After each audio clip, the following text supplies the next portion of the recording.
In this exploration of conflict, and particularly the intersection between myself and other people around the issue of sexual abuse at the Human Awareness Institute and therapeutic abuse, I want to do so in a way that will be relevant to anyone that wants to understand the deeper dynamics of conflict, the deeper dynamics of violation, and how violation that goes dishonored in the psychological terrain or the introspective realm of reality, the subjective realm of reality, migrates outwards towards violation or violence in the external forms of reality, in the outer world.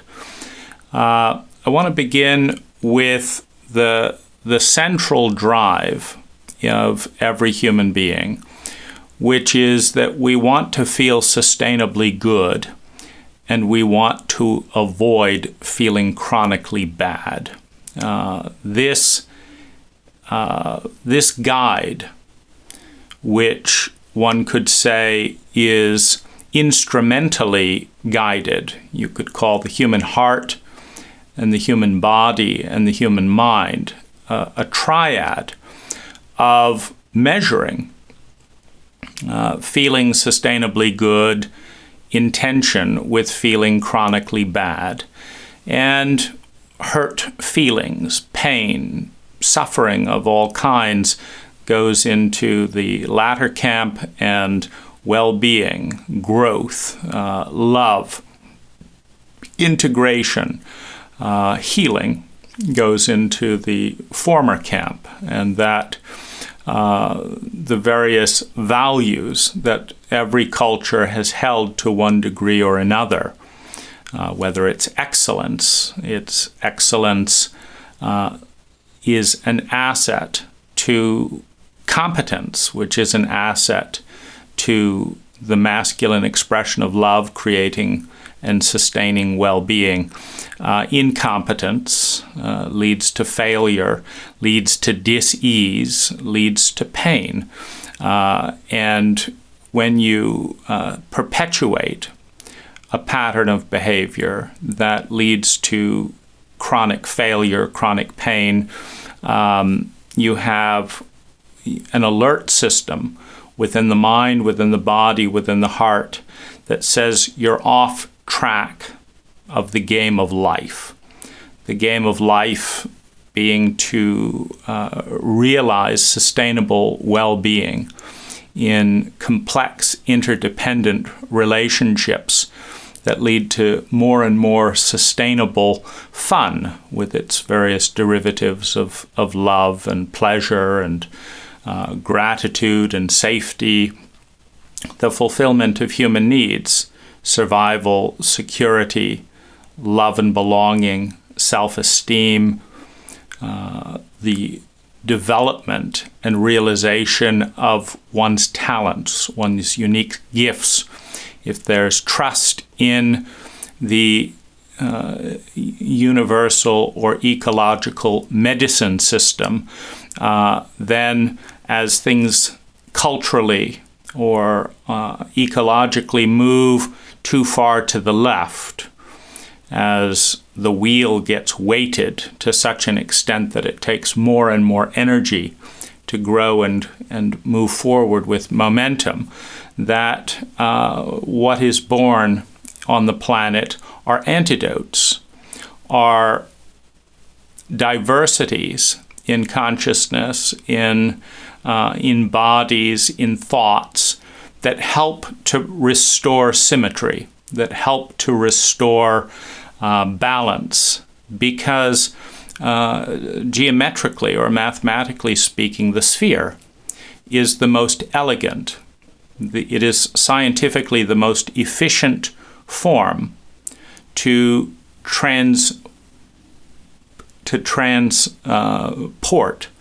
energy, to move. We have wheels because They are much more efficient and less violent than driving cars with squares. We could have squares or octagons or triangles on every car, but it's a violent ride. We move towards symmetry. We move towards the circle, which is also one of the most interesting, unique objects in the universe, in mathematics, because the circle is simultaneously one and infinite.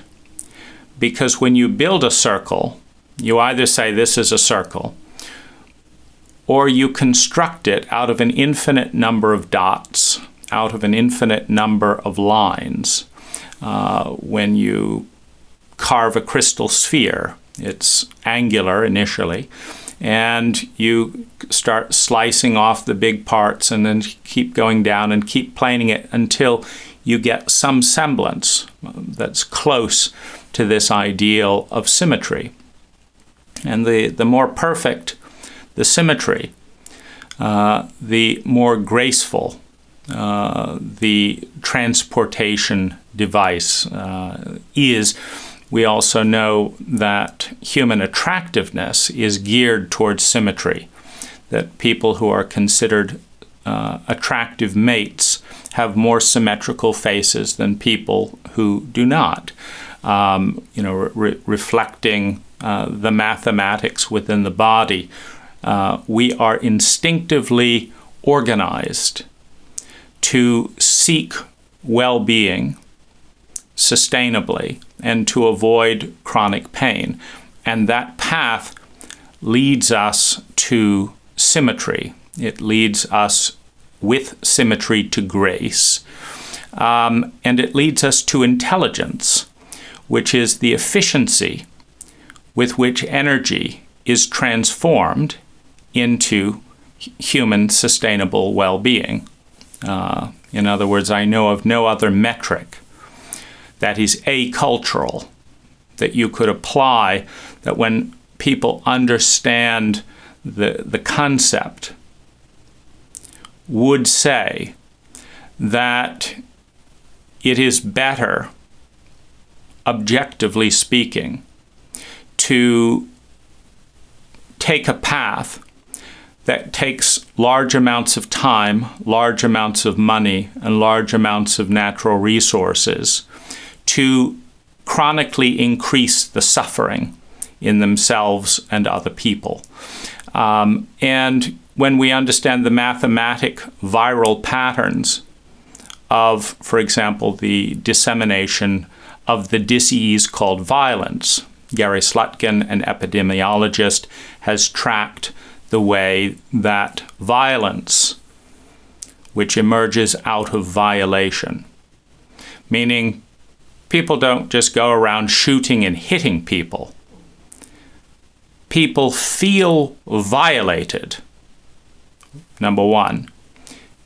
And secondly, feel blocked in the honor of that violation. People feel violated and then look around and there's a dishonor for that violation. Maybe it's, and this is where you get guerrilla warfare, for example. If a superior army, like the British Army, seeks to invade the United States at the time a colony, and by sheer force alone, violate the needs and the rights of independent human beings, then you have a guerrilla warfare. We don't want to pay the tax on tea. We don't want to ship our things to an overseas oppressor. It's inconsistent with the most direct path to fulfilling our own human needs as sovereign people in a sovereign culture.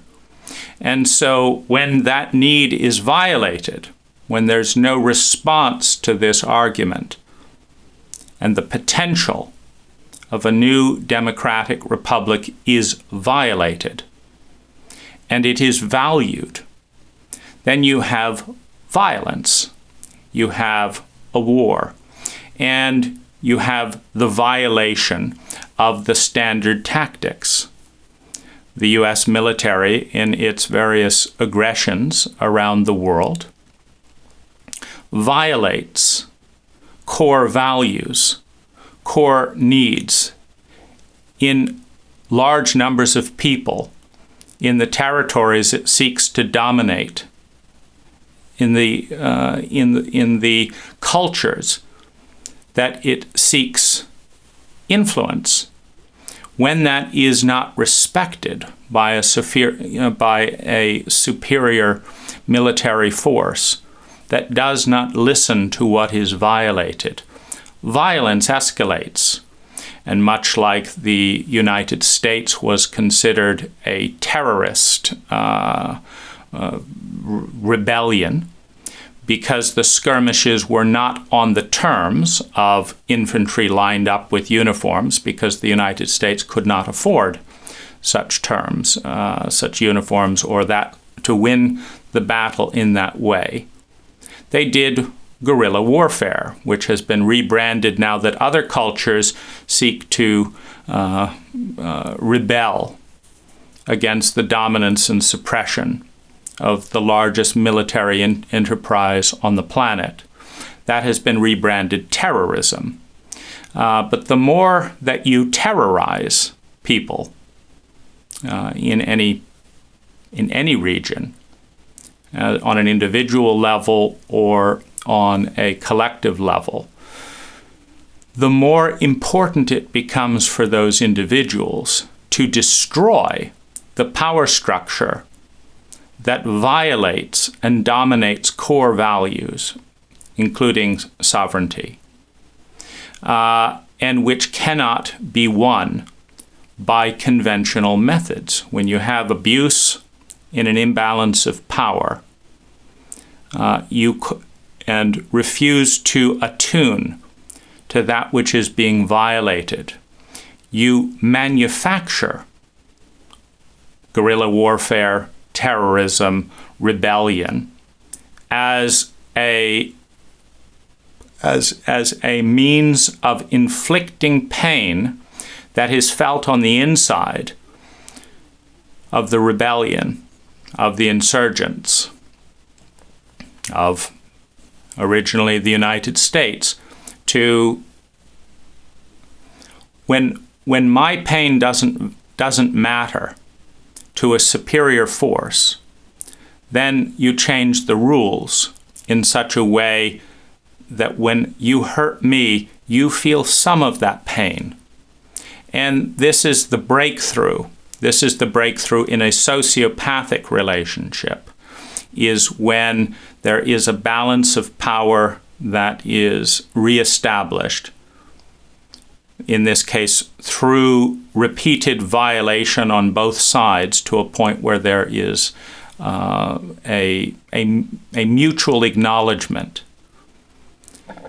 from a sociopathic state that a stalemate or a peace is better than to continue to violate without honor, and to continue to violate without honor, which of course weakens both sides. A relationship of dishonor and violation is more costly to everyone concerned, including the planet. So it's a very low form of relationship. But it is necessary in a sociopathic movement to stop sociopathic subjugation by a superior force. And so whether or not we agree with it, whether or not it is politically correct, that is what always has happened, for very predictable mathematical reasons. And one could say that in order for the whole, as a species, to reach its potential possibility field, or its potential optimal intelligence, because the optimal winning of a species such as our own is for every individual on the planet to, out of empathy, love, competency, and discipline, follow the path of data, which measures a cost-benefit analysis of every behavior, of every consumption, of every policy, of every law. And in that aspiration, in that aspirational ideal of peak intelligence, to consume as few natural resources and as little time and money and attention and worry as possible, to reduce the energy expenditure by applying excellence with competency, best practices with excellence, to produce the most amount of sustainable well-being. And when we understand the geometrics, the geometrics of actuality fields, those are statistics. Probability fields, those are anticipated statistics. And possibility fields are peak if we engage using competent math. And we come back to the sphere. When you understand the game of growth and well-being, and you understand the mathematics of synergy, when you understand that the real game is for the bicycle to go forward with less effort and less unnecessary jolting and bumping along the way, it becomes absurd for one spoke of the wheel to ask for more metal on the spoke than all of the other spokes combined. And in doing so, if it is successful,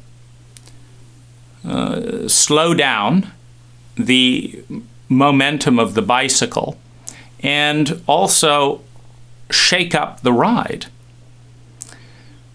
One of the last needs in our hierarchy of human needs, after developing our gifts, bringing those out into the world and creating abundance, becoming part of the synergistic equation of contribution, is to be a part of something bigger than ourselves. And that's learning to willingly and consciously participate as an individual in the ultimate possibility and probability field of the species, which is a high relationship of mathematical synergy. Conflict, we're dealing with linear math. I've got 6 minus your conflict leaves me of 2, which leaves me with 4. So I've got 6, 2 units of energy in conflict are deducted, cancel each other out, and then there's 4 units of energy left over to contribute. So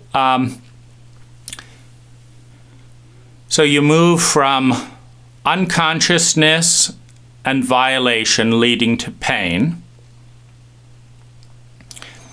in an unconscious and unskilled relationship with mutual pain. The higher mass will always dominate the minority. That's just basic physics. When a bowling ball intersects with a pinball on a trajectory, the pinball heads off as defined by the intersection with the bowling ball, even if the pinball is significantly more intelligent in its strategy, its course. Not the law of mass, and this is what is present in unconscious relationships, is not defined or has nothing to do with intelligence. The bowling ball may be rolling off over a cliff, and the ping pong ball may be trying to stop the bowling ball's death. It doesn't matter. If there's momentum and a larger mass, it's the ping pong ball that will be thrown, out of the way, and the bowling ball will continue to its death. Mass and intelligence are two different equations, and this is an important thing to understand because in the history of the species, the majority, which is the largest mass, has never been at the bleeding edge of intelligence.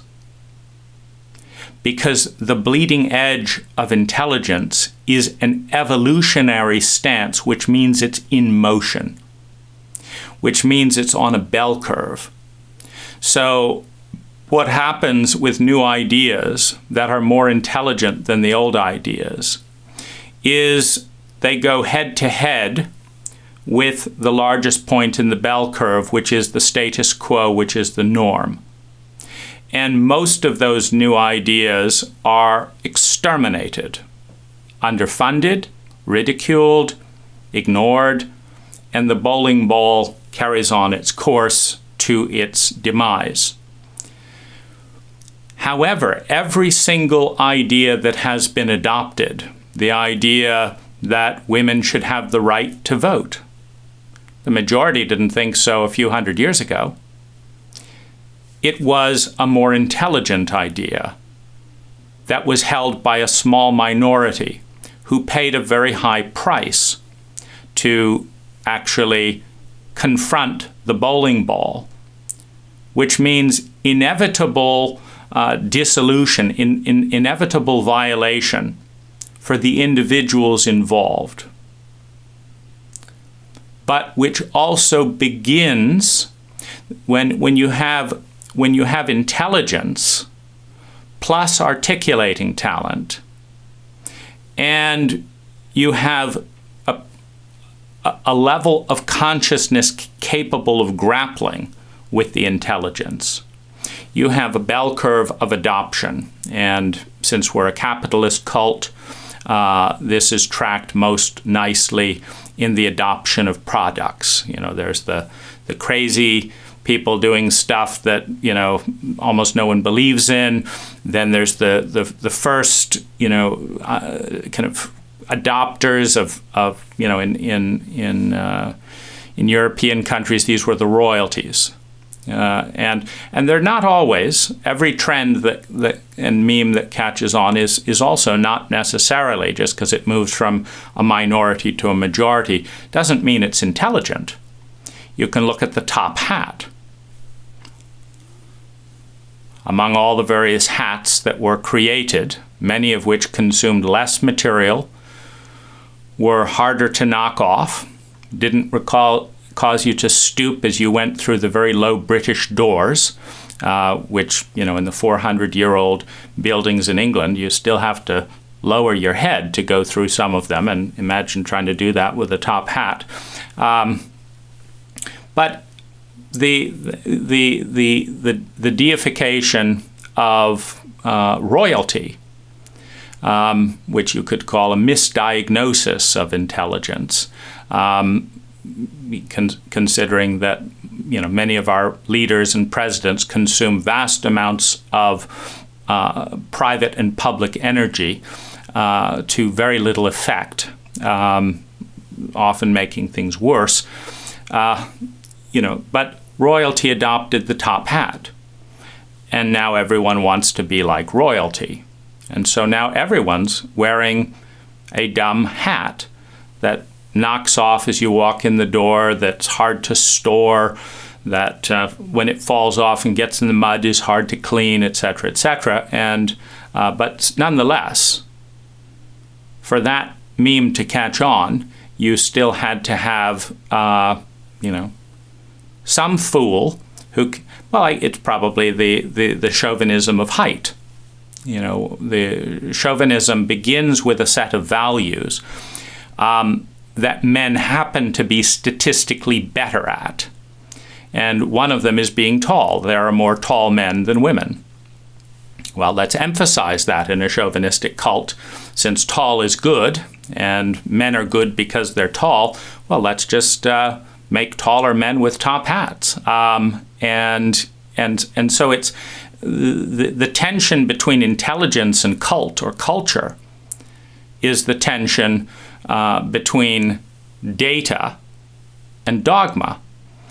Data, you calculate the analysis of the top hat that we just did, and we say it's not intelligent. Dogma says that height is always, taller people are always better and more important and more valuable than shorter people. But by what metrics? Well, if you go back 1,000 years and you're in a feudal domain with a sword, or if you're playing basketball, well, then the taller person wins the war. And winning, feeling good, is better than losing, feeling bad. And so taller people are good. But of course, cults don't analyze the changes in their traditions. So, now that parking in cities is getting tighter and tighter, you want smaller and smaller cars to increase your well-being, because driving around the block with a big Suburban and not finding a single parking place for 30 minutes makes you feel bad. And zipping in with an e-Golf or a BMW i3 feels good. That parking space works. Well, now you want shorter bodies, smaller bodies that can pack into these tiny cars that allow you to park better. But cults don't reevaluate the dogma of their stated values. And this is why your cult is not your friend. Your cult is your dogma. Your cult is your status quo. It is a mixed batch of insanity, cruelty, survival, security, love, and belonging. That's kind of the contract. If you will put up with the hazing rituals, if you will put up with the stupidity, if you will go along with the power structures, then you will be granted survival and security and love and belonging and cult rank as a substitute for self-esteem. And that's good enough for most people. I'll try and look the way my cult wants me to look, even if it's insane. I once wrote a book specifically so that I could teach a class, because the university or college that I was teaching at did not have the competency to evaluate my competency. But they had a heuristic substitute for their intelligence, which was, if someone's a published author, that's good enough for us. So I wrote a book, then I was a published author. So you slip through the faulty crack that allows intelligence to prosper. And we all have these Faustian bargains with our cult. One of the single important distinctions every human being has to make in the thousands of forks of the roads every day, every hour, every year is, over here is normal and over here is happy. Which do you choose? And to some extent, when you're in a hierarchical institution in some way, you do the crazy thing that will be sanctioned by your institution, and you hide or avoid the intelligent things that do not fit the political correctness of the day, because you cannot rely on cults or institutions or masses of people to have the competency to evaluate the intelligence of the divergence from the norm. But we do have a cult and a culture that says when someone goes off that way, they're weird. And that's good enough for most people. They're different. Let's turn different into a derogatory term. And let's not bother with the effort to differentiate between different that is bleeding edge and will in the next 50 years become the new majority because it is mathematically superior than the status quo at creating well-being per unit of energy expended. We don't want to differentiate between the diversion that is the next wave of human evolution and the diversion that does not bring more well-being per unit of energy invested than the status quo. And so we just relabel differences weird, call weird bad because it's not normal, and continue, with the mediocrity of our cult. So people who have been violated, harmed, traumatized, misunderstood, excluded because of difference. It doesn't matter if you're an African slave. It doesn't matter if you're a woman in a pathologically chauvinistic environment. It doesn't matter if you're a homosexual male surrounded by people who will beat you up and not give you a job if they find out your sexuality, or in some countries today, put you to death. If you're in that situation, one quickly understands that the cult, that the norms of the power structure that self-referentially reinforce the cult are not your friend. And when you understand that and start doing the underlying mathematics, you understand they're not anyone's friend. If you take that view of the smog program in California, the smog program in California has cost Californians more than $1 billion in smog fees. It has cost Californians millions of hours in time off work and time away from family to take their cars to the smog station and then take them back again. And the driving of those cars to the smog station and the running of those cars for 20 minutes has put tens of millions of tons of CO2 into the atmosphere in order to test all the cars to follow the law. The combined cost of CO2 into the atmosphere, the ripple effect of another stressful hassle in overly busy lives, and more than $1 billion in direct fees, plus another more than $1 billion in time off work, etc. If $2 billion, which would be roughly half of that total cost, was instead set aside to plant 2 billion trees in California, then the people who are too poor, who are the only primary people who let their engines deteriorate to a point where they're putting out lots of smoke and they don't fix it. Nobody enjoys smelling smoke or riding around with a broken muffler. The poorest people who in a capitalist cult may have had a medical injury and they put their partner ahead of keeping their car up in shape, because that's the choice we ask people to make in our cult.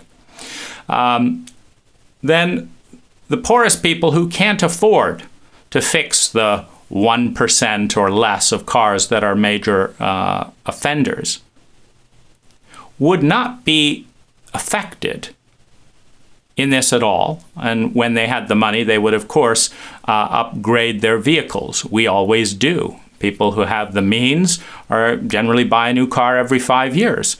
And people who really have the means are now going electric and buying Teslas, etc. So they will do that on their own. But 2 billion trees would would delete all of those millions of tons of CO2 and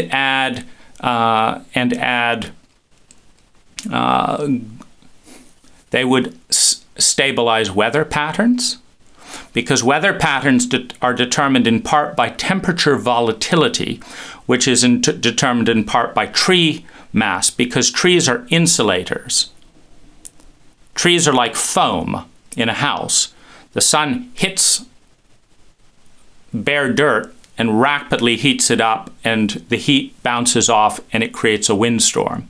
The heat hits a tree storm, and the trees are and the heat filters through, and it's an insulator.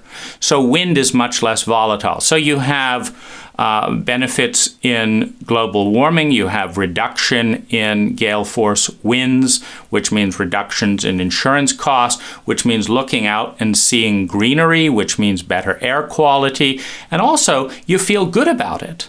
I don't mind paying $1 per tree, which is the price that a number of nonprofits will charge you. If you give them $1, they'll plant a tree. I've offset my carbon emissions by planting, 300 or 400 trees, which I've estimated makes me carbon neutral by, giving $400 to so that my wife and I can continue our lifestyle without putting net carbon, based on the amount that those trees reduce carbon from the atmosphere and reduce temperature, etc. That's fun. It's fun to be asked to plant trees, and people who were poor and couldn't pay that tax could be donate an hour of their time and plant 20 trees, out in national parks, etc., and which is good for health. It makes us feel a sense of ownership and belonging. It's good for everyone. So why didn't that happen? We're not dealing with an analysis of intelligence. No mathematician, no alien visiting the planet would say, wow, we're lucky we have Californian government creating more CO2 and consuming billions of dollars and taking parents away from their family as they have to go do smog checks every 2 years as a matter of routine. It's not a question of intelligence. It's a question of dogma, and in this case, the dogma of various lobbying groups, the dogma of a disinterested, populace, the dogma of whoever has the most money for campaigns elects the officials based on fear ads rather than whoever has the most intelligent ideas. Andrew Yang has one of the most intelligent platforms in the country right now. He's already out of the race. It takes intelligent people to elect intelligent people, which is why democracy requires a stipulation of having an informed populace, which we don't have. And so, you realize when you start doing the math in every single sector of your cult that it is not intelligent, it is dogmatic. The prison system, the drug system, the health system, the smog system, the education system, the police system, the government system, the military system.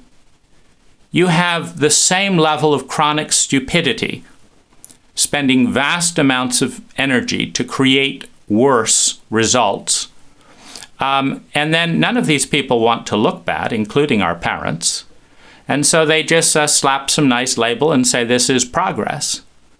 And progress is good because we said it's good. And we said it's good because it's good. And that's why progress is good. So, and obviously there are some trends that are actually getting better in the midst of all of this. But you quickly realize that if you have to choose between normal and cult dogma and happiness and intelligence, that if you can hang out with a group of data-driven, intelligent people, the world is a better place. You have a lot more sanity and well-being, and it takes a lot less energy to create, a lot less energy to create a lot more well-being when the dogma is deleted out of the picture. And so this is a very important premise to understand. The culture is not your friend unless you're in certain demographics. If you're white, if you're male, if you're a business owner, and you're in survival, you can fit into the culture and make a lot of money. So you can go from survival to security within the culture. But can you really go to love and belonging in a culture that doesn't know what love is? There's no sit down of this very important concept and say, love is the integration of the self, leading to a natural external focus. Because when you're in pain and you're disintegrated, suffering from trauma, you do not focus on other people. You're self-absorbed, because you've got an equation that you're trying to fit into your body and your life that doesn't make sense, that's causing massive amounts of pain, that's schizophrenic. If you do the intelligent thing, your cult jumps on you. And if you do the cult thing, you're miserable. How are you going to resolve that equation? It's a difficult one. But when you love yourself and integrate yourself and your attention moves outward, what is love? It's a cycle, starting with the feminine feeling. I love enough to care. I care enough to see you. I see you enough to understand you. I understand you enough to empathize with you. I empathize with you with understanding enough to attune to you. I attune to you well enough to dialogue with you about impact. I dialogue enough to succeed. At what? At helping you survive, feel secure, have a sense of love and belonging for all the disparate faces of your psyche, to develop self-esteem, to bring your gifts into the world, to experience the synergistic abundance that is the result of those gifts being brought into the world, and to be a part of something bigger than yourself. When I attune to you successfully enough to facilitate the fulfillment of your human needs, the feelings, the bells that go off in your heart are safety, pleasure, gratitude, joy, curiosity, a feeling of relaxation. I'm safe with you. And when those feelings synergize in consistent association with the person that created those results, we feel love. And the virus of love spreads from one adult into someone who becomes an adult as a result of being loved. So you have the migration of love. And when you're outward focused and you know what love is, the happiest, most amazing thing you can possibly see is to see other people learning to love. You see love spreading because it is one of the most intelligent viruses.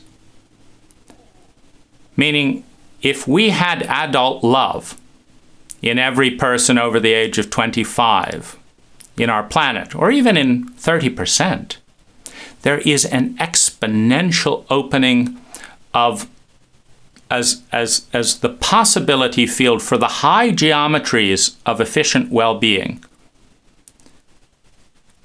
to be realized. And it takes less and less energy to create more and more abundance, more and more well-being, sustainably, which of course extends to the host body of this planet and any other planets that we encounter. Because an intelligent human being does not kill off its host. It's a faulty mathematical premise, which all you have to do is say house on foundation, have foundation, build house on foundation, destroy foundation, and house collapses. People on host body destroy host body, and people die, including you. And even if you're the one last person, on the one little island that survived, it's no fun. It's no fun to be a part of a grand experiment in which most people are miserable. It's no fun. And fun is the only self-referential energy and value in the pack. Fun is the only self-referential value. Why succeed? Because it's more fun than failure. Fun is, sustainable fun, is a pinnacle of self-referencing and sustainable well-being. So freedom is not self-referencing. We've got a country that's free, watching 4 hours of YouTube and Netflix a day, dopamine addicted, becoming obese with increasing suicide rates. Is it a free country? Everyone's choosing to do that, statistically. But is it more fun than a country that engaged in dynamic neighborhood building and community? The data says that building healthy, sustainable relationships is more important to your well-being than whether or not you watch 4 hours of Netflix a day or 1 hour or none. But freedom is not an absolute self-referential value, because it's only useful for creating well-being if you use your freedom to gather the data that helps you make choices that lead to well-being. Then freedom is a great thing. If you use your freedom to abuse your children and perpetuate an intergenerational abuse system, which most parents are doing as we speak, freedom is a terrible idea. Might be better to have intelligent robots that don't rape their children, etc., raising the family than to protect the freedom of the parent. And this brings into kind of the thing that I want to get to around conflict. Where does conflict happen? It happens in distinctions that are dishonored, either because they're unconscious or because there's a dominance paradigm. In a dominance paradigm, which is coming from the reptilian brain, the assessment that every person makes as they come into contact is who is dominant. Do I have the mass to bully you into doing what you want, or do you have the mass to bully me into do what I want, or do I have the legs that can run away from you? And so it's a dominance equation of fight, flight, freeze, fear, fawn, trauma from the reptilian brain. And so in a distinction where I can hurt you and it won't bother much, it won't bother me much, but you can hurt me and it'll ruin my life. In a sociopathic framework, the smaller object defers to the larger object. It's called ass-kissing. But let's look at these distinctions. In an empathic framework, the the deference is to the person in the most pain, or the one who has the most opportunity, or the one who would be most influenced. For example, if you call up and say, please check the mailbox, it's a life or death situation. I need to know if this letter arrived. And I'm like, yeah, but I'm watching Netflix. That happens in a sociopathic framework because you're not here to beat me up. Maybe you're too small to beat me up anyway. And it's only your life, but it's my TV program.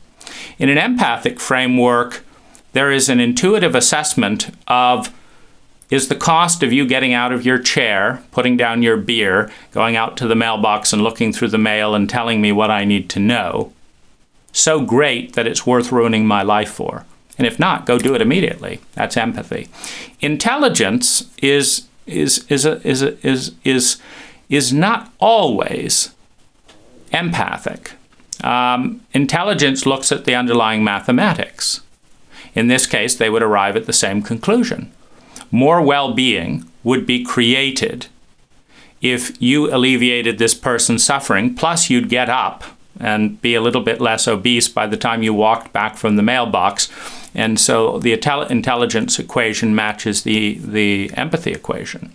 So this is, you know, these are you have sociopathic, you have empathic, and you have intelligence. And empathic is not always healthy. For example, in Sarah Sandhill's apology, one thing she didn't apologize for and was proud of was, you know, she said that she would always put her husband first. And what she meant is that if her husband sexually abused a therapeutic client that was also her therapeutic client, and he wanted to cover up the sexual abuse, and the client needed care, that she would put protecting Peter's right to be supported in his blindness, in his abuse protocol, ahead of the ethics of her therapeutic client. And so you have an empathy. Obviously, you feel more empathy. You're affected more by your lover than you are by your client. But it's not informed by intelligence, because the intelligence equation of that particular choice, I will support a sexual abuser if it is my husband, but not in general, just if it's my husband. Well, if you do the mathematics around that, okay, so you're now married to an unethical person. You are now an unethical person. And this has legal ramifications. And this has reputational ramifications. And this creates an equation that is fundamentally evil in that it is devolutionary. Because in your equation, you're supporting a pattern that involves taking a client's time, money, innocence, and trust, exploiting those unethically and illegally, and then turning those valuable resources in the community into bitterness, into hatred, into terror, and into trauma. You're supporting a person whose loyalty is to a protocol, is to a pattern of engaging that takes valuable resources in the community, trust, innocence, the willingness to work with a therapist, etc., and turns that into a liability for the community. And so the empathy of, I'll do whatever makes my husband feel good, if my husband is not competent to do the job for which he's being hired, and I protect his right to do that job incompetently, then I'm participating in the creation of dis-ease, in the creation of pain and asymmetry. Because the contract with a healer or a therapist is client trusts, pays money, is available, defers to the professional, and professional uses that concentrated power for the benefit of the client, which in turn ripples out into the benefit of the community. No one signs the contract that says, I will take your trust, your money, your innocence, your heart, your body, and I will beat the shit out of it, and then I will give it back to you for a high fee. It's like, wait a minute, we all want to sustainably feel good. We don't want to sustainably feel bad. I'm paying money to feel bad when I could be paying money to feel better. That's a wrong equation. And so in professional negligence, the only way such an abuse pattern can be sustainably augmented is if you have people who are unethically or uneducated in their application of the law of empathy. But he's such a nice guy as he's doing this and that and the other. And he's my husband, so I'm going to support him no matter what, but if you follow the math, so when your career collapses and your husband discovered that you knew that was unethical, and you were one of his trainers, and now maybe he's in jail or out several $100,000 and can't do work, you see, he's blaming his clients for his incompetence. Who do you think he's going to blame when your collusion with his incompetence comes to light? People who aren't adults, who would throw a client under the bus for fear of being seen, will throw a partner under the bus as well. So you don't get a marriage out of that. You get a rotten collusion agreement that ultimately disrupts, because ultimately you both need to grow, and you can't grow if your mission is to help people and you don't know what you're doing and you're hurting people. And so you have the distinction between intelligence, which is the statistical data that says that, 500, if a therapist escalates a sexual relationship with a client in a psychological therapeutic setting for money, that 99% of the time that happens, it's bad for the client. And a certain percentage of the clients who have paid money to be abused will come back, and it'll cost the therapist and those around them well-being. And the more that that's defended, the more it costs, because the world has to move forward. And to move forward, we have to have people who know how to do their jobs in the role doing their jobs, so that when people spend money and time, and so that the whole therapeutic industry doesn't get a bad rap.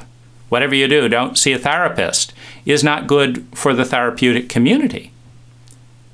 So when the Human Awareness Institute with its facilitators colludes to silence the issue, it starts to move in that domain where it's like therapists can't be trusted. But that's not good for the mathematical equation. But when the populace does not have the sophistication in emotional and psychological literacy to determine a good therapist from the bad therapist, and no one wants to go and see a therapist anyways, but if you've now got stories going around where 10, 20, 30% of therapists are going to abuse you and do this and that and the other and this, and then they'll big cover up, nobody goes to see therapy. So then the species doesn't grow in that terrain. So the real thing is you want competent people for the people. You want to love your client and your culture enough to be competent at what you're doing, which means going through the adult love process of looking outward. And it begins by learning the statistical data. I mean, anyone who studies the data and says, when exactly has there been a single instance of a therapist having sex with their client that really helped the client trust more, have better relationships, understand the differences of abuses of power, not abuse other people, etc. You know, the person may or may not enjoy it in a chauvinistic cult, but it also sends a message. You know, let's say a female therapist has sex with a male patient, and the male patient says, well, this wasn't so bad. I don't mind the odd fuck with my therapist. I'll bet my staff wouldn't mind the odd fuck with me. Let me show interest in my employees. So it ripples out. And then suddenly you have the Harvey Weinsteins, well, I do this with everyone and this and that and the other. And no doubt he does. And no doubt he learned that somewhere, that money was more important than feelings, that power was more important than ethics, that the law of mass was more important than the law of empathy or intelligence. Or you don't terrify and manipulate your victims just so that you can have a hit of self-gratification at someone's expense who's in a vulnerable position, you know, due to the power dynamic. So what are these distinctions? The first is value hierarchy. So if we go to this situation with Sarah and Peter Santel and myself, and you say that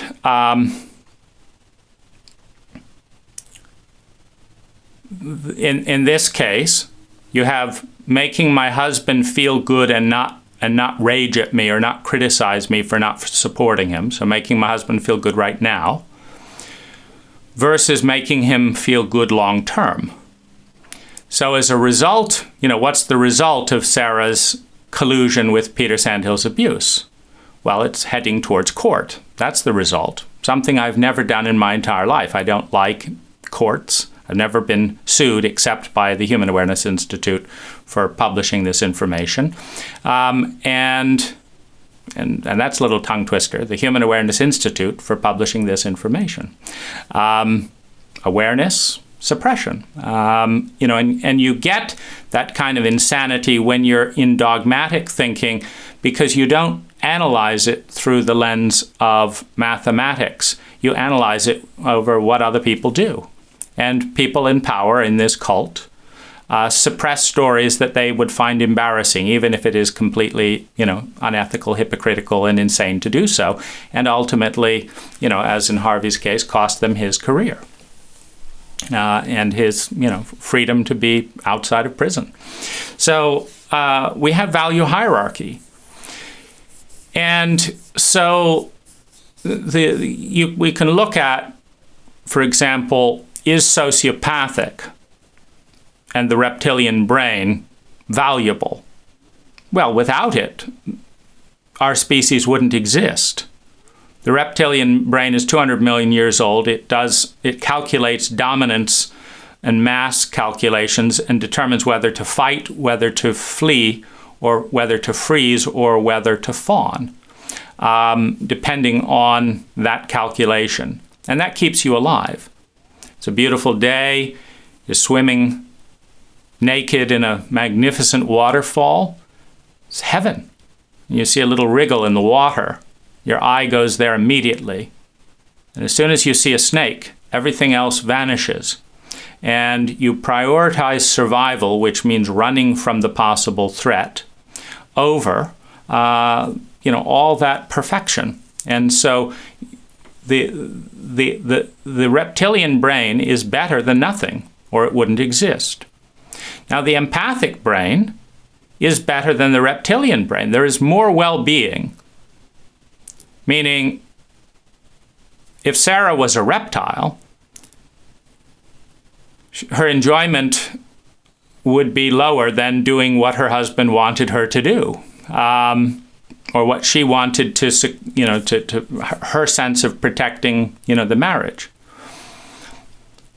But there's even more well-being that comes when intelligence laced with empathy is the dominant brain. You have, there was just an interesting, there's a Danish kind of economist named Bjorn, I forget his last name, but, he's studying well-being per dollar invested in different places. And he points out that, when one charity goes to the county fair and shows off the bald eagle, they always get more donations than any other charity.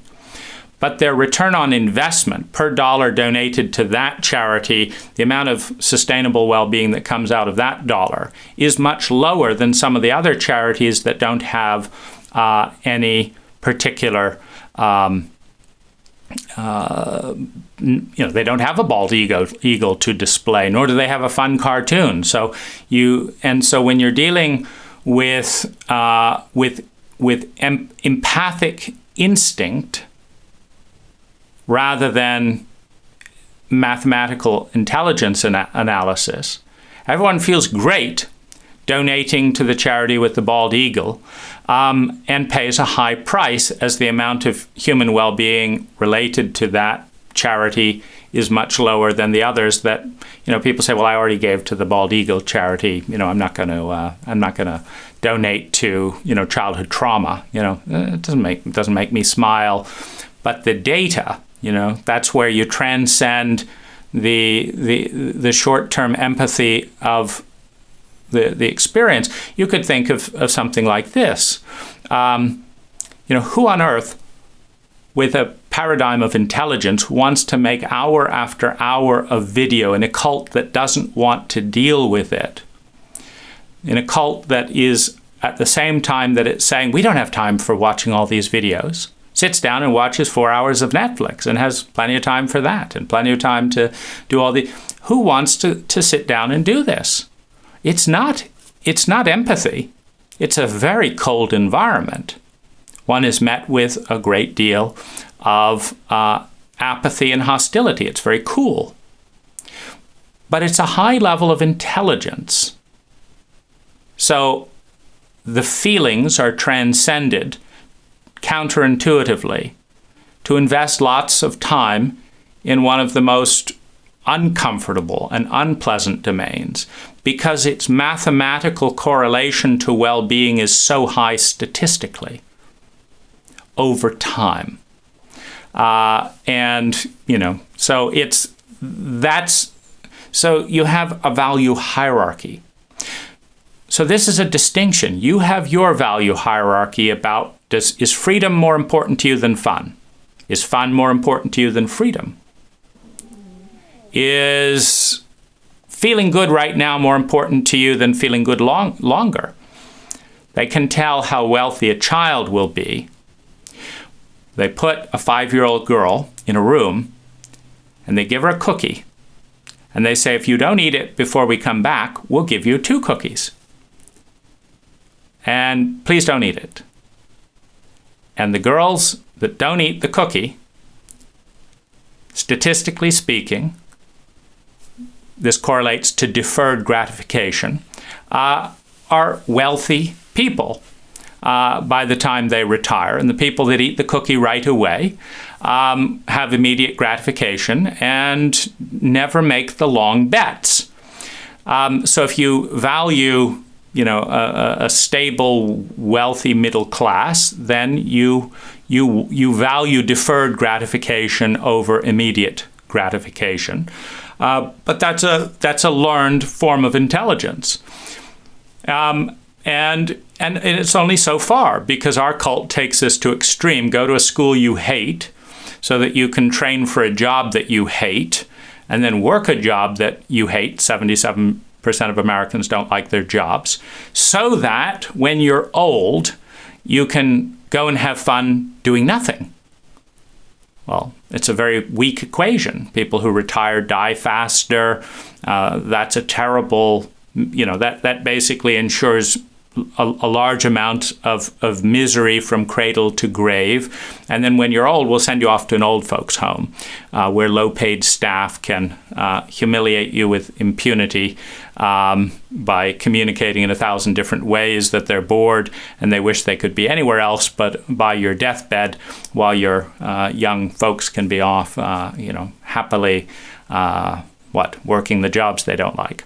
So it's not, so there you have insanity, this delayed gratification. And so, you have to break out of the cult and delay gratification for things that actually statistically bring massive amounts more well-being than the lives most of us are living, and are advised to live as responsible grown-ups in our cult. So you have value hierarchy. Now, if you value fun more than I value fun, and I value honesty more than you value honesty, see, now's the chance for an affair. I'm in my boring job that I don't like. I can have an affair and a little pleasure in the short-term gratification. Okay, so I'm going to take that affair, and and I'm not going to understand what the issue is, because I value fun more than honesty. And I think that's the way to do it. But you value honesty more than you value fun. So you're not amused or empathic to the equation, but I had so much fun when I lied to you. That's why I did it. You see, I don't like lying. I just like fun more than I like telling the truth. And so I had to choose one or the other, and I chose fun. Well, that will dissolve your marriage right there, if the other person values honesty. Now, if both people value fun more than honesty, and you have a gentleman's agreement to lie and have affairs from time to time in a somewhat sense of symmetry, then it'll be, of course, I saw that cute little girl, I'm sure, I would do the same thing. I'm not upset. But there are mathematical implications to whether you value a sexual affair over telling the truth. And it's not always clear how they work out. But the first area of conflict is in the area of value hierarchy.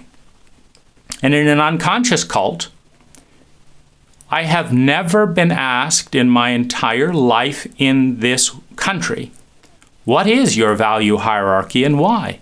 But it is the key to understanding every person's human behavior. If they will tell you honestly, not the politically correct thing, but why they chose to have the affair here and not there, why they chose to steal money here and not there, why they gave this little girl a $100 bill and told her not to tell her parents. When you understand the value hierarchy of someone, you can accurately predict in a given situation what they're going to do. And you can also predict what you're going to do. And you can tell your partner if they have the sense to understand the importance of this key in human psychology. So most conflict can be reduced to a tension in the value hierarchy. And every person is a little different. Stephen Covey tells the story of the rope and the bath. They go to a bed and breakfast in England. The owner says, I've got one bedroom with a bath and one with a rope. The Englishman offers the bath to Stephen Covey. He is an American. Americans like baths. So he needs a bathtub. He takes the rope. Stephen Covey asks, what was the rope? He says, in the event of a fire, I can climb out of my room, with the rope. You don't have one. So it's a choice. What would you rather? Not a big chance of a fire. There's 100% certainty of the bath.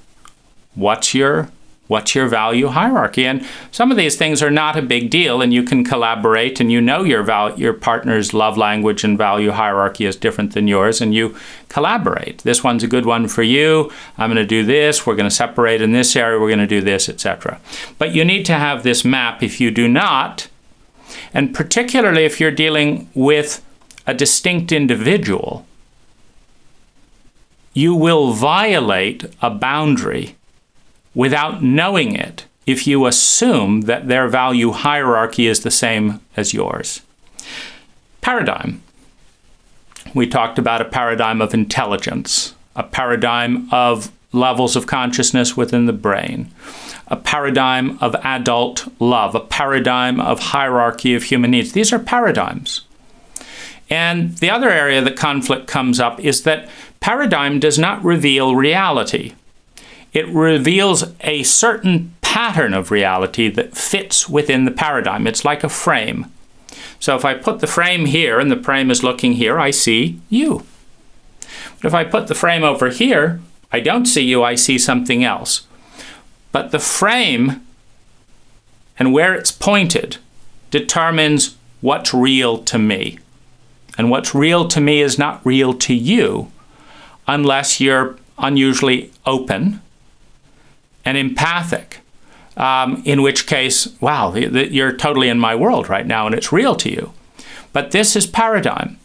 And the paradigm for a relationship, for example, there are surfers in relationship. What a surfer does is it looks for the perfect moment to ride the perfect wave to the beach, and they're absolutely delighted. And then what they do is they row out immediately and they look for another wave. The perfect one-night stand, the perfect travel romance, right? There are surfers with a paradigm of catching the next wave, and they just want that moment to be perfect. And there are house builders. What a house builder does is they start out with the vision of where they want to be in 10 years, 5 years, 10 years, whatever. Kind of kids they want to have, the school they want them to go to, the this, the that, the other. Then they pick the neighborhood they want to have. Then they want to find a plot of land, that's suitable for the right district and this, that, the right price where they can have the kind of, and they make the plan and they start building, and they work really hard.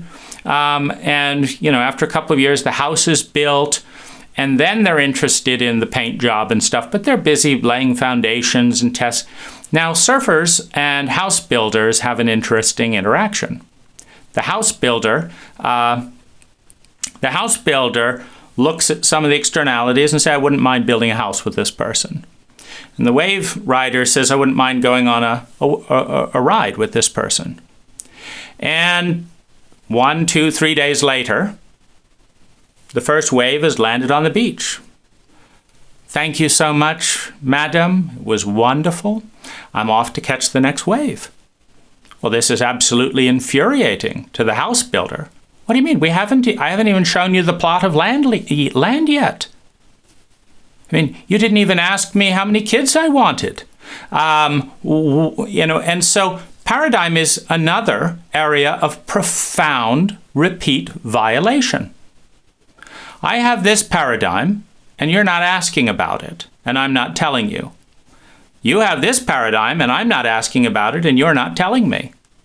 Our cult is colluding in a blindness that pretends that this thing is just a game of chance. And certainly, if you sleep with 1,000 people, there's bound to be 1 or 2 of them that want to build a house with another house builder. But that's a lot of pain and frustration and confusion and disappointment and feelings of betrayal to go to. Of course, the wave rider is fine. They're just, what's with all these bitches getting mad? Of course I'm done. The wave is at the beach. I didn't sign up for this. And so the wave rider will not understand the hostility of the house builder. The house builder will not understand the short-sightedness of the wave rider. They will be short and miserable ending with one person betrayed. So paradigm determines these types of things, much like rocks, papers, and scissors. One paradigm trumps other paradigms. So the wave rider got their need met. The house builder wasted time, was disappointed, and feels betrayed, which is a lingering residue when they don't understand what paradigms are. So they approach the next person who might actually want to build a house with them with more bitterness and distrust than before, which means they're left more worse off as a result of encountering the wave rider. So this doesn't meet the definition of intelligence. And a culture that doesn't educate people in this domain doesn't meet that definition either. So paradigm is the next area of relationship. And not a single person in this cult, in the history of my life, has ever asked me, Dane, what is your relationship paradigm? And here's mine. That's a problem, because statistically, it guarantees violation in high numbers. Sensitivities. So Elaine Aron has done neurological work to show that certain mammalian species are highly sensitive. I'm not being very sensitive right now to the American attention span. If you've made it right here, you're in less than 1%. And so we have but insensitivities go both ways. Meaning, there is not a single person in the history of my life who asked me to talk for 3 hours about this topic, which I would have welcomed for the last 30 years. So we have an insensitivity culturally, meaning this cult raises people with short attention spans and with the impression that getting to the point, a masculine trait, is more important than seeing and empathizing, a feminine trait. And so within a chauvinistic paradigm, I'm violating the paradigm. You're not getting to the point. Get to the point. But within a feminine paradigm, no one has honored this field in 30 years. Meaning for 30 years, this cult has violated my need to be empathized with and seen in this terrain. And for 30 years, I've been asked to reduce these 3-hour conversations down to 30 seconds or 5 minutes, and then had them interrupted with a text and a this and that and the other. And then I'm supposed to be violated. But my value hierarchy is not buying as many things as possible, having as many experiences unconsciously with as many people as possible. My value hierarchy places quality relationships. So the fact that no one, not my wife, not any one of the 100 lovers I've spent time with, not my therapist, that not a single person in this cult has asked this question shows an insensitivity to the part that's waiting to answer it.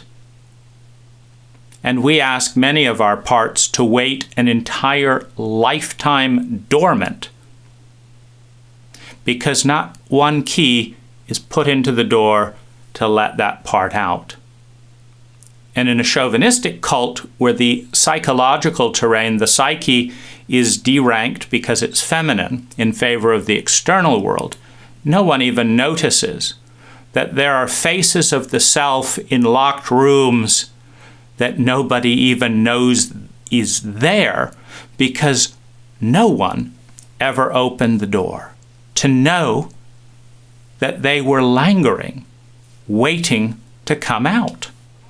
And so this is the genocide of the psyche that is mirrored by the genocide of peoples and cultures in the outer world. It reflects this cultural genocide of the probability field of the personas within every psyche. And to the degree that one explores the taboo, the unconscious, the unrecognized faces of soul and self is to the degree in this cult that one is alone. Because when we do not get to know these parts of ourselves, we do not know how to honor them in another. So sensitivities, I can't stand anything over 75 degrees temperature. I can't stand anything lower than 70 degrees. Well, we've got a 5-degree buffer before one person feels uncomfortably invaded and violated by temperature. And we do not lay out the maps of our sensitivities in a way that makes honor probable. And so there's a lot of violation, and a tremendous amount of the deterioration of our relationships lie in a blind spot around sensitivity, and particularly in the highly sensitive category of 10 to 20% of the population. You can take the test, HSP test, to see if you and your partner are part of that. But if you do not know that someone hears sound 3 times louder than you do, which means they're going to be in pain when the volume reaches your comfort level, you're going to invite them to a large bar and call them a party pooper because you don't have the intelligence in a relationally illiterate cult to actually understand that you're asking your quote friend to come out and be in pain so that they can be with you. And certainly there can be adaptations. I can wear headphones, or we can, do something else. But this you have violation when discrepancies in sensitivity in a topic. I thought that was a funny joke. I think you're a mean racist for making it. That's a difference in sensitivity. You have to map out sensitivity if you are to attune with competence. That's what love is. It takes time. The common denominator of all of these things are quality time, which is the single scarcest resource in the American cult. I go overseas, literally. I married someone from overseas, literally, to overcome the foundation, the foundation with the foundation violation. When you have so much to see in order to respect, in order to empathize, in order to attune. In a psychologically illiterate cult, it takes 5 times more time to see than it would in a psychologically literate cult. So it takes so much more time to see because the cult is psychologically illiterate. At the same time, the chauvinism of the cult says this should just be happening magically. If it doesn't, it wasn't meant to be, and that's good enough for me, and off to the next. Strategies. So you have a paradigm, and you have a hierarchy of values, and you have sensitivities, and you're still going for the same thing, feeling sustainably good, not wanting to feel sustainably bad. Strategies. What's your strategy to what's your strategy for creating this more sustainable well-being? Well, this is another divergence point. Everyone wants to feel sustainably good and doesn't want to feel sustainably bad. Everyone has a slightly different value hierarchy, which is one part of their game plan. Different paradigms looking in different directions, which is another part of the equation. Different access to different data, different past experiences, which references different facts in a very big world. So you're not looking at the same world. You're looking at different pieces of the world through different lenses, paradigms and value hierarchies. You're not seeing the same world. And you've got different sensitivities around what you're seeing. And then you've got different strategies. Here's how I'm going to avoid being in noisy bars where I can't hear myself think. I'm just going to say no when anyone says, do you want to go out? I would love to go out on a moonlit picnic in the mountain. But nobody's asking me what I want to do. We're not mapping. We're not seeing. We don't love enough to care enough to see. Nobody's asking. They just keep asking, how about we go for a drink? How about we go for a drink? How about we go for a drink? Would you like to go for a drink? How about a drink? At a loud, noisy bar. It's robotic. Is the mediocrity of the human experience reduced to uncomfortable, dulling liquids in loud environments? Is that really the choice? Connect with another human being here or stay at home? Well, I guess I'll stay at home. But how about someone ask what a peak experience for me would look like? And again, in 45 years, no human being in this cult has ever asked me, Dane, what would a peak experience together look like? And how could we make that happen? It's not hard. That took 30 seconds. But that's 30 seconds that not a single person on this planet has utilized. And it is an intelligent, it's not a cult question. Everyone's following the cult dogma. It is an intelligent question. Because that could lead to a relationship breakthrough in 30 seconds. It is insane to willfully ignore that opportunity. How about we go for a drink? Robotic monotony. So you have strategies. I'm going to, as a woman, I'm tired of being hit on. I'll hang out with gay guys and get to know men as friends. And, for once, I won't be hit on. So that you have a strategy. You want to be my friend? Are you gay? Well, no, I don't want to be. So you have strategies. And again, strategies make sense based on assumptions and beliefs, which I guess are another distinction point. So in order to have conflict with someone, you have to first be different than them in one of these areas. And then you have to proceed on the premise that they should be like you and that there's something wrong with them if they're not, and that it will just magically work itself out. Well, this doesn't work 99% of the time. 99% of the time, this leads to mediocrity. 99% of all relationships will end for reasons other than death, not because we are deluged with quality friendships and really need to have less quality friends, but because our cult, in its infinite chauvinism, has committed to a cradle-to-grave dogma that never brings any of this up. And if you go into the New Age dogma of just have a positive mental attitude as you play this statistical game, it leads you in a self-referential loop of its own. I'm a house builder, here's a surfer, let me have a positive mental attitude. Let me enjoy the irritating frustration that another fucking surfer fucked me and left. The bitterness grows, but I'm supposed to be positive. It's not an adequate technology to respond to the challenges of the equation. If 2 + 2 = 4, 99.9% of the time, having a positive attitude and hoping that it's going to be 7, it doesn't really work without a lot of insanity. Oh, but I'm growing so much from all this heartbreak and, and stuff like that. So,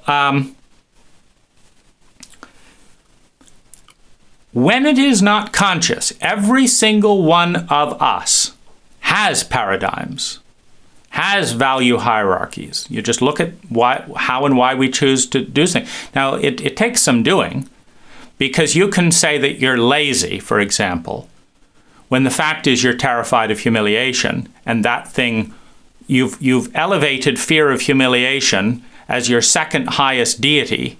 So anytime there's a fear of humiliation, you avoid that activity.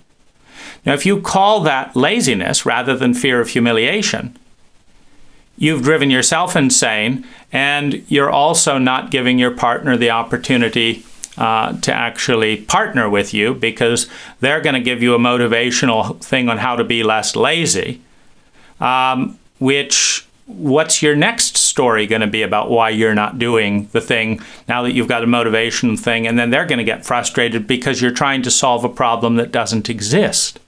Well, here we come back to the chauvinism that says that you should learn about cars and learn about money and learn about looking good and gaining power and whatever it is, and social media. Do all that, but don't learn who you are. Because that's the inner world. Because that's feminine. Because that's not as important as the real world, which is masculine. Reality breaks down pretty cleanly between subjectivity and objectivity. Heart, mind, and body are as subjective an experience as they are an objective experience. It takes cult dogma to elevate the objective experience and denigrate the subjective experience to such a point that you're actually culturally shamed for being introverted and self-aware, rather than honored for being a symmetrical human being who's going to be a lot more competent in the world. So these things are conscious and you know them, or they are unconscious and you project them. If they're unconscious and you project them, you see them through the paradigm of cult lenses, first of all, including chauvinism and racism and capitalism. Capitalism is very clear. The money people make is more important than the people who make them. That's why it makes sense to shut down a town in order to add to shareholder value. The money people make is more valuable than the people who make it. It's not called humanism, it's called capitalism. The goal of capitalism is to turn one piece of paper into another piece of paper. It's not to enrich families. So capitalism has its limits as a paradigm of intelligence. It's proven to be better than dictatorial communism. Cambodia, China, Russia, and Cuba. So dictatorial communism does not create as much well-being as free market capitalism. But free market capitalism does not create as much well-being as humanism. Bhutan, they measure human happiness. They don't have a Forbes 400 list. And the amount of time, money, and natural resources they consume to create a healthier, happier people reflects that intelligence of a different paradigm. Paradigm is everything. If my paradigm is to be your teacher, and your paradigm is to be my playmate, we're not going to interact.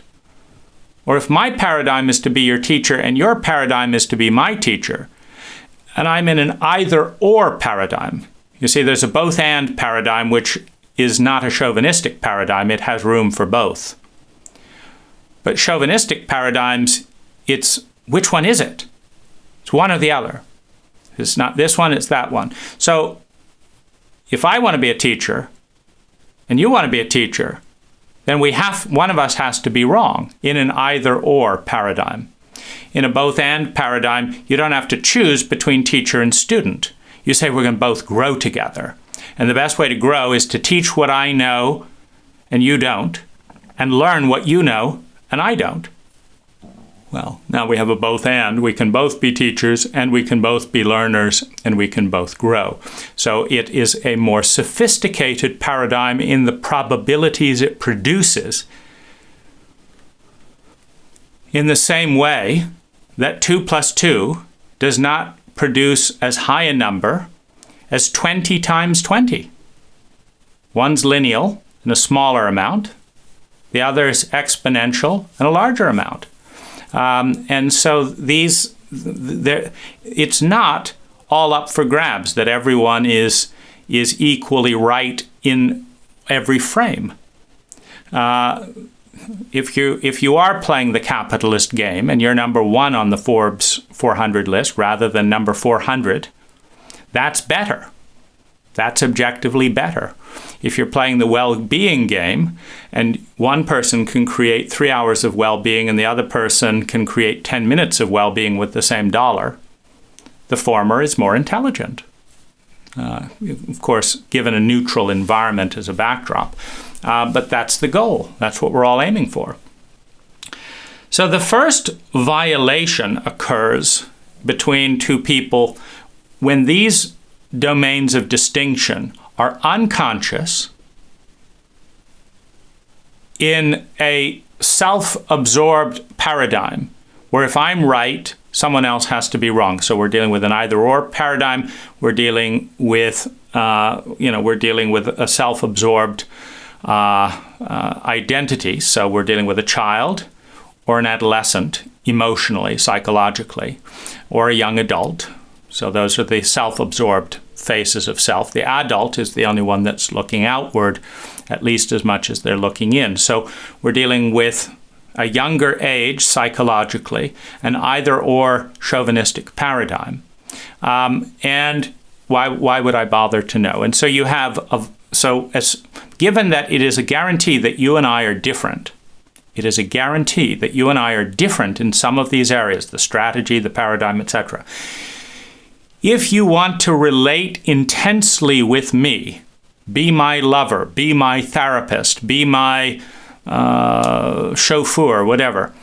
If you want to relate intensely from a position of blindness, violation is inevitable. Meaning I'm going to assume that you're like me and you like milk in your coffee. And I'm not going to ask you, and I'm just going to say, how is it? And in your paradigm, you try and please the person so they don't feel shame. And so you say it's great. So I'm going to get you milk in your coffee every day as I drink mine. And in your paradigm, I'm supposed to ask, and I never did. We've got violation. You're lactose intolerant. And in my paradigm, you're supposed to speak up if I'm not the case. But in your paradigm, you're supposed to be polite so that I save face. You've got a violation. The first violation is projection rather than asking. The second violation is to deny space and time to correct the connection. So this is the standard American invitation. I can squeeze you in. Call me next week, and I think we can make this happen. Let's see. You see, I'm better than other people because in chauvinism, the people who are doing the most things in the outer, faster and, they're more important than the people who allow lots of time for inner development because they're losers, right? Within the chauvinistic paradigm, the person who spends time with the feminine is a loser. And the person who is juggling this and doing this and that's a very important person within the chauvinistic paradigm. Well, the cult is a chauvinistic paradigm. Parents treat their children like shit, so the children are desperate to feel important. How are they going to do it? I know, I'll just fill my calendar endlessly so that every single person who tries to connect with me feels small. But I feel very important within my cult ranking system. And so I can squeeze you in.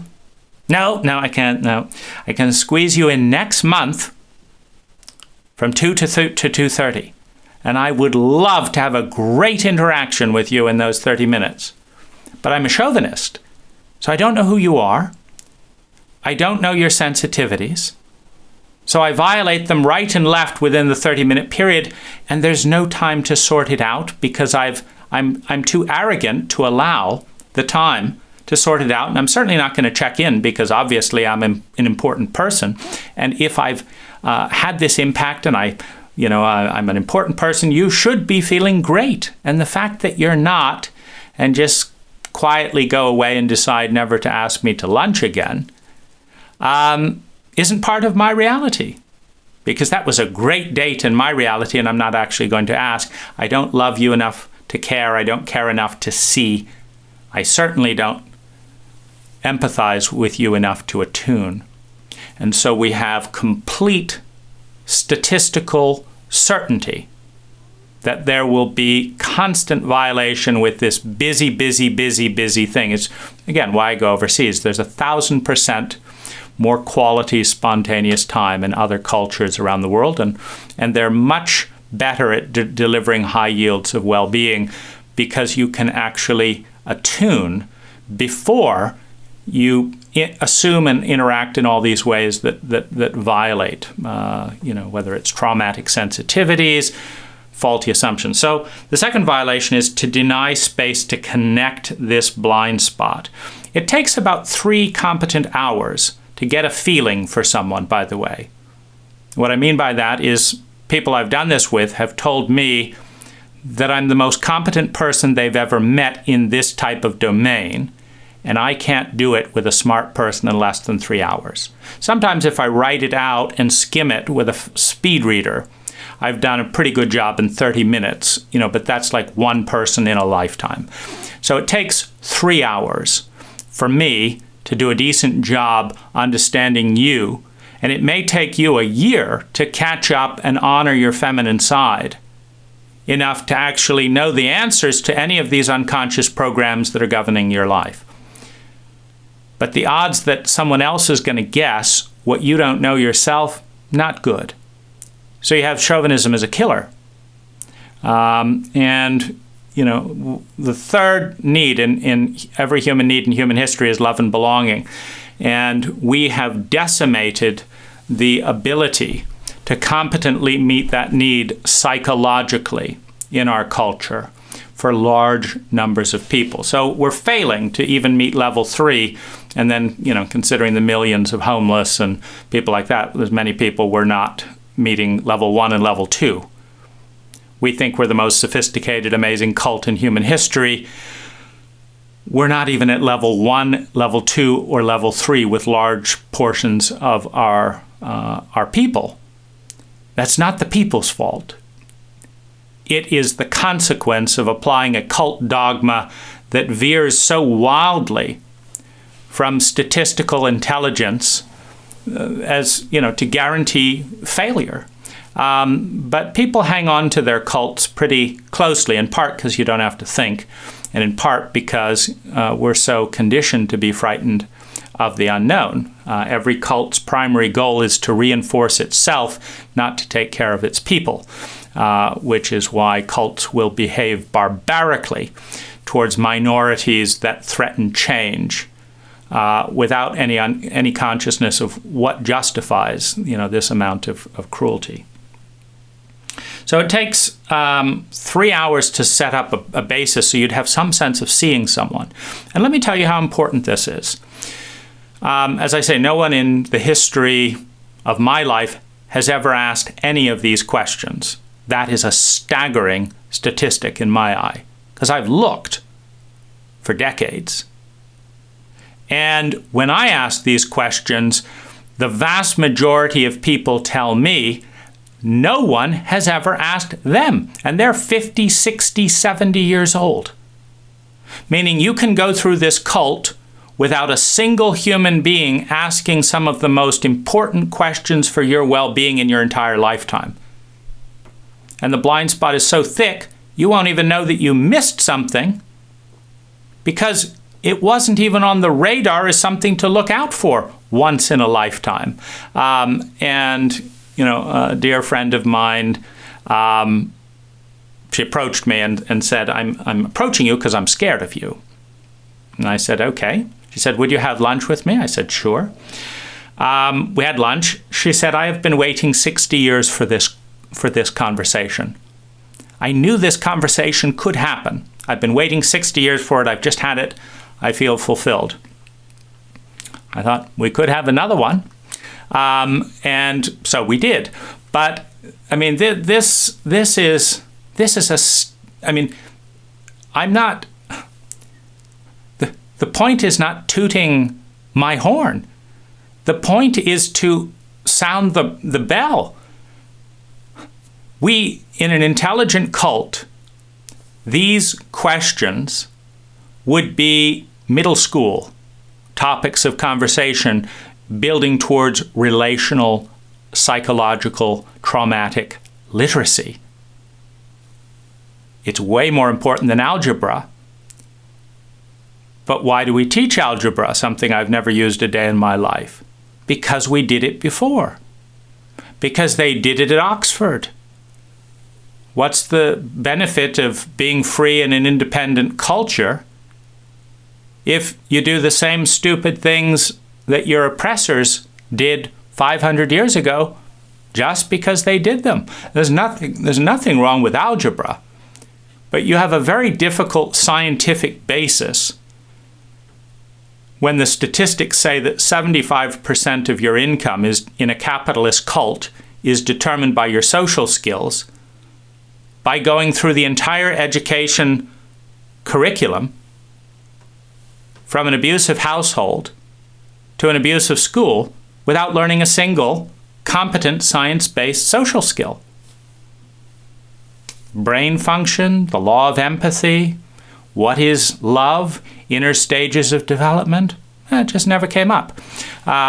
This is a commitment to stupidity that will remain until we care more about ourselves than we do about reinforcing the status quo to get the sanction of a cult committed to perpetuating itself in a self-referential way at the expense of its most intelligent minorities, and thus the expense of the future of the cult, because every great thing we have today was once a minority. And many of the great things that have been killed off that we do not have today happen because we successfully punished those people trying to bring them forward rather than honoring them and making life easy.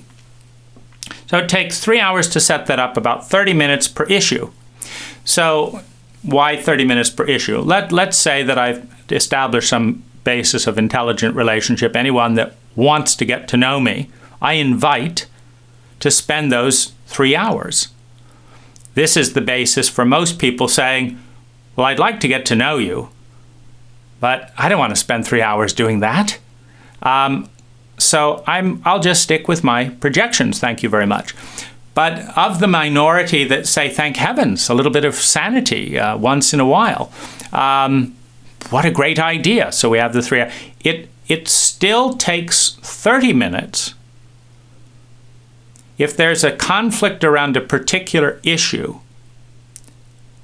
just the fact that we've said this one time, I value this over this, and I do this, and this is my strategy, and this and that and the other, it goes in one ear and out the next. I mean, these are lifetime skills to do with great mastery. And, you don't just pick up and play the piano just because you've rattled Tinkerbell, once with 2 fingers. It's an art form, and people are worth it. But chauvinism downplays the heart. So why on earth would you study something that benefits the heart? Piano, that could make you some money, or benefit the ear. So we'll do anything basically other than get to know who we are on the inside, the feminine terrain. So it still takes 30 minutes, and here's why I say this. Every single time I have done something anomalous, so not following the cult dogma, and somebody has thought they knew what I was doing and reacted to it based on the fact that they knew what I was doing and why I was doing it. Of course, most are too arrogant to check in the assumptions. They just act as if and off they go. But every single time a friend of mine, I've said, tell me why you think I did what I did. So what was the value? What was the paradigm? What was the sensitivity, aspect of it? What was the belief? What data was I referencing? And what's my strategy? I have never encountered a single person who answers that question coherently and correctly. Now, it's not all over the board. Close friends get 30% right here, or get this, but miss this point. No one has ever said, I know you well enough that I know that's what's going on in your head. And they've all been surprised. when I tell them. And so, take child rearing. The amount of women that wanted to view me as an irresponsible man because I didn't want to have a child with them. Not a single woman understood that this was for the benefit of the child more than my benefit, except for the fact that as someone who knows what childhood abuse is like and what this culture is like as a child, I would be suffering along with the child raised in the American cult. And I've studied the impact of the current state of overpopulation and the impacts of an American in the world, etc. We don't need more Americans. We need more competent Americans, quality over quantity. So I've done the analysis. Not a single person, assumes any of this. And so it might take 30 minutes to explain the 200 different data points that I've synthesized to explain that one decision. No. On the dating, I do not want to have children. But is any of that seen? No, it isn't. And so it takes 3 hours to lay foundation. If you really want to see someone who, is doing anything consciously in this domain, it takes time. And the time it pays off. I mean, it's worth 30 minutes of your time to analyze the question whether or not you have a child that's going to cost you $400,000, that's going to generate 100 metric tons in a landfill, that's going to consume 90,000 gallons of gasoline, 1,500 metric tons of CO2, that is going to decrease sexuality in the relationship, that has an 80% of being traumatized in our cult. It is worth analyzing that from an ecological point of view, a financial point of view, a relational point of view, and a well-being point of view. Because I'd rather spend the free time that I have helping the many abused children on this planet, that do not have even grown-ups, let alone adults. They don't even have grown-ups looking after them. We've turned our most valuable asset on the planet, human beings, into garbage. Just like we're turning many of our most valuable natural resources into the 100 tons of landfill waste, where there's a parallel. We turn many of our thoughts and feelings into garbage because we don't know what to do with them. We turn many of our people into garbage because we don't know what to do with them. And we turn many of our expedient consumption waste into garbage because we don't know what to do with it. This is an intelligence problem. It's not a garbage problem. There's nothing wrong with those babies when they're born. There's nothing wrong with the natural resources. There's something wrong with the paradigm that lets 130 pounds of weight generate 100 tons of waste, 100 tons of energy that people don't know what to do with. That is an exponential crisis to intelligence. We need more intelligence. We don't need more people. And so that's, and we're dealing at a level of intelligence here more than empathy. Although, if you really care about children, would you want to reenact the abuse dynamic and leave so many children without a single grown-up to advocate for their needs? And so the impact of this equation determines 90% of the culture of the relationship. In other words, I don't care what your breast size is. I don't care what your age is. I don't care whether you're liberal or whatever. None of that affects the culture of relationship as much as your value hierarchy. I single out happiness or normalcy. What are you going to choose when you have to make that decision on a daily basis? I go shopping in my pajamas because it's faster, because it's fun, because it's a reminder that of the tightrope of the cult, that you can step off of that tightrope without harming anyone, and it makes people smile. There is not a single negative aspect other than being afraid of being judged. If I'm afraid of being weird, I will choose normalcy over happiness. Now, I look out for people making those kinds of decisions because they speak to a value hierarchy shift. The pajamas don't matter.